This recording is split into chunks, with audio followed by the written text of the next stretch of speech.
Hai semuanya, jadi di sini saya ingin menjelaskan resensi novel. Novel ini berjudul tentang bad romance. Novel ini ditulis oleh Equita Melianda dan diterbitkan oleh penerbit bernama Pastel Books. Novel ini terbit pada tahun 2016 bulan November. Novel ini tebalnya sekitar 380 halaman dan lebar buku ini sekitar 20,5 cm. Jadi di sini biodata penulisnya tidak dituliskan secara rinci, jadi saya tidak bisa menjelaskan. Tapi keunikan dari novel ini terlihat dari covernya, karena covernya terlihat sangat unik sehingga orang banyak yang ingin membeli, dan juga dari sinopsisnya banyak anak-anak remaja ingin membeli. Kemudian juga tema buku ini adalah tentang percintaan anak SMA, anak-anak remaja. Di sini saya ingin menjelaskan tentang kritik dan kelemahan buku ini. Kelemahan buku ini banyak kata-kata asing, jadi kita harus menjelaskan sendiri dan harus mencari tahu sendiri, sehingga lebih sulit. Seharusnya penulisnya menulisnya langsung aja dipaparkan secara jelas agar kita tidak sulit mencarinya lagi. Dan juga menurut saya ceritanya terlalu bertele-tele, karena konflik kan yang itu saja, tapi ceritanya yang diputar-putar. Tapi kesan saya, walaupun bertele-tele, novel ini banyak maknanya, banyak amanat yang dapat kita ambil sebagai remaja, karena kita masih labil karena jadi kita harus membaca untuk mereferensikan diri kita agar kita bisa menjadi lebih baik lagi. Jadi kita harus membaca novel ini. Sinopsisnya, jadi ada di dalam novel ini ada 4 tokoh utama, yaitu Kiandra, Eriska, Katia, dan Nathan. Mereka ini sekolah di SMA Pelita Bangsa. Jadi pada awalnya Katia dan Eriska selalu bersama-sama, mereka adalah sahabat, dan Katia menyukai Kiandra karena Kiandra itu adalah wakil ketua OSIS, dan menurut Katia, Kiandra itu adalah sosok laki-laki yang sangat idam-idamkan karena menurut dia orang itu sangat sempurna. Dan menurutnya Nathan adalah anak yang bandel dan sangat tidak cocok untuk menjadi pasangannya. Namun Eriska selalu orang itu sangat sempurna.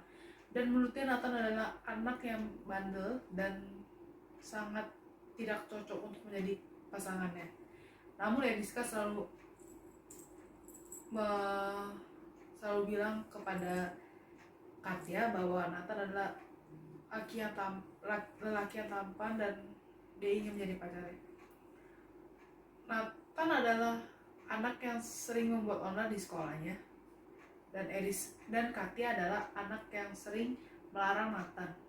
Dan Nathan lama-kelamaan menjadi emosi karena Katia selalu melarang-larang dia, sehingga Nathan menceritakan kepada teman-teman tongkrongannya, dan teman-teman tongkrongannya memberikannya sedikit tantangan. Tantangannya itu adalah karena dia sering bertengkar dengan Katia, Nathan diberi tantangan seperti harus berpacaran dengan Katia agar Nathannya bisa berubah. Kemudian Nathan adalah anak yang tidak bisa tertantang. Kemudian dia akhirnya mencoba untuk mendekati Katia. Awalnya hanya seperti anak-anak SMA yang iseng-iseng saja, namun lama kemudian Nathan merasa dirinya cocok dengan Katia. Kemudian lama-kelamaan dia semakin mencintai Katia, tapi di dalam percintaan mereka banyak masalah-masalah yang membuat diri mereka sering bertengkar dan terkadang putus kemudian nyambung lagi, karena masalahnya cukup besar tentang masalah keluarga Nathan. Karena Nathan adalah anak yang tidak bisa menceritakan tentang masa lalunya, tapi Katia adalah orang yang sangat penasaran, sehingga itu membuat pertengkaran hebat. Tapi mereka tetap masih bisa mempertahankan hubungannya hingga sekarang. Jadi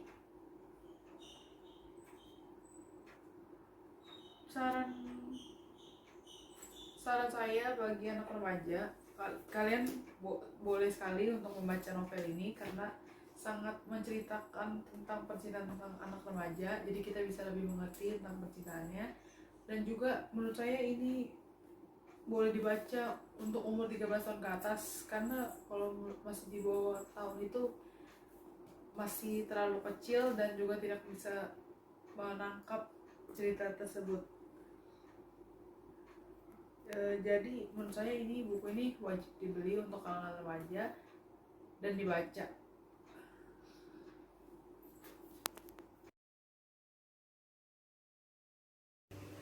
Jadi sih saya ingin menjelaskan resensi puisi yang ditulis oleh Monica Sabetina. Yang pertama, saya ingin menjelaskan tentang Tangisan Air Mata Bunda. Jadi puisi ini menjelaskan tentang penulis yang sangat berterima kasih kepada ibunya karena dia juga mengapresiasi segala bentuk yang diberikan oleh ibunya kepada dia, dan juga ibunya ini juga sangat menyayangi penulisan. Jadi kelebihan dari puisi ini menurut saya kata-katanya kata-kata yang mudah dimengerti. Kemudian kekurangannya menurut saya belum terlalu dalam maknanya, tapi selain itu sudah baik. Kemudian yang kedua, saya ingin menjelaskan tentang Guruku, Seorang Pahlawan Tanpa Jasa. Jadi sini menceritakan tentang penulis yang sangat menghargai gurunya, karena bila tidak ada gurunya dia tidak bisa seperti ini. Dia juga sangat berterima kasih kepada gurunya karena perjuangannya sangat berarti.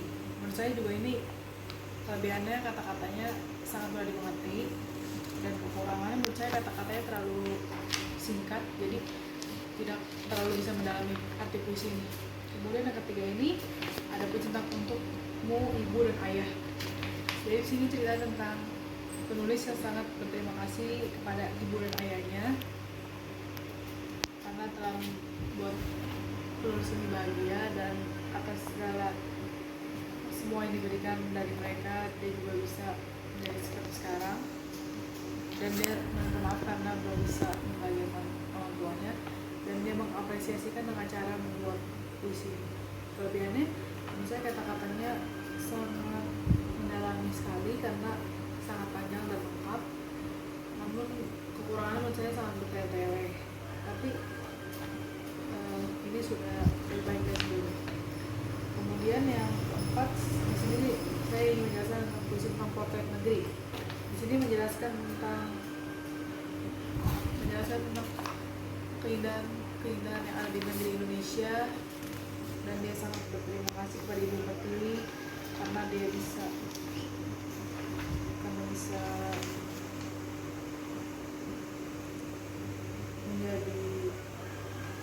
melihat negeri yang indah ini karena dia, dan dia berterima kasih kepada tanah air. Dan dia minta maaf karena di zaman sekarang orang-orang remaja tidak ada yang mau peduli tentang lingkungannya, sehingga menjadi banyak ancaman dan banyak kelebihannya. Menurut saya katanya sangat menarik karena jarang orang membaca, tapi Quran ini kata-katanya sangat sulit dimengerti karena kata-katanya asing didengar oleh kita. Kemudian yang kelima, saya ingin menjelaskan tentang keindahan tanah air. Dia sih berisi tentang penulis yang menceritakan tentang keindahan Indonesia, menjelaskan semua keindahannya. Kelebihannya menurut saya dia sudah sangat menjelaskan dengan baik, namun kekurangannya menurut saya kata-katanya terlalu singkat. Kemudian saya ingin menjelaskan novel yang puisi yang ke-6. Puisi yang ke-6 ini menceritakan tentang Sekolahku. Jadi sini menceritakan tentang penulis yang menceritakan tentang sekolahnya. Dia menceritakan awal dari dia masih TK sehingga bisa lulus hingga SMA. Dia sangat berterima kasih kepada sekolah karena dia tidak ada sekolah, dia tidak bisa menjadi pintar dan seperti ini. Kelebihannya menurut saya kata-katanya sangat mudah dimengerti, dan kekurangannya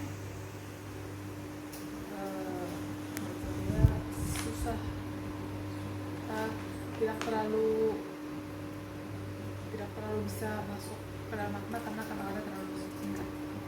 Kemudian saya menjelaskan novel yang ketujuh, yaitu tentang persahabatan.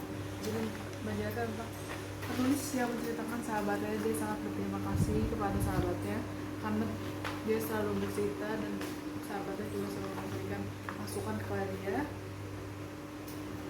Dia juga sangat berterima kasih karena bila tidak ada sahabat maka dia tidak bisa menjadi seperti ini. Kelebihannya, kata-kata menurut saya sangat baik, menjelaskan dengan rinci. Namun kekurangannya, kata-kata banyak yang tidak bisa dipahami. Kemudian saya menjelaskan yang ke-8, yaitu tentang pahlawanku. Di sini penulis menceritakan tentang pahlawannya. Dia sangat berterima kasih kepada pahlawan Indonesia karena bila tidak ada pahlawan kita tidak bisa berbeda seperti ini. Dia sangat berterima kasih dan sangat mengapresiasi dengan cara menulis novelnya. Dan saya, kekurangannya novel ini terlalu singkat sekali, tapi bagian ini sudah bisa dimengerti oleh banyak orang. Dan yang ke-9 ini saya menceritakan tentang kebersihan sekolah. Kebersihan sekolah. Novel ini, puisi ini ditulis oleh pengarangnya tentang kebersihan sekolah. Dia sangat menyukai sekolah dia karena sekolah dia bersih, dan dia juga berharap kepada sekolah-sekolah yang lain agar bisa lebih bersih, agar kita bisa menjadi lebih sehat dan tidak ada penyakit-penyakit lainnya. Orangnya menurut saya ini terlalu singkat, tapi kelebihan sudah baik. Kemudian yang terakhir, yang ke-10, saya ingin menjelaskan tentang keluargaku. Jadi puisi ini diceritakan oleh penulisnya tentang keluarganya. Yang menurut dia sangat mencintai keluarganya karena bisa hidup sukacita dan dia selalu bersama-sama, dan dia berharap agar Tuhan bisa menjaga mereka semua. Dan kelebihannya menurut saya, kata-katanya sangat bagus dan saya sangat mengagumi novel itu. Namun kekurangannya, kata-katanya ada yang kita tidak bisa mengerti. Jadi sekian dari saya. Terima kasih telah menonton resensi tugas saya. Maaf apabila ada kata-kata yang kurang berkenan.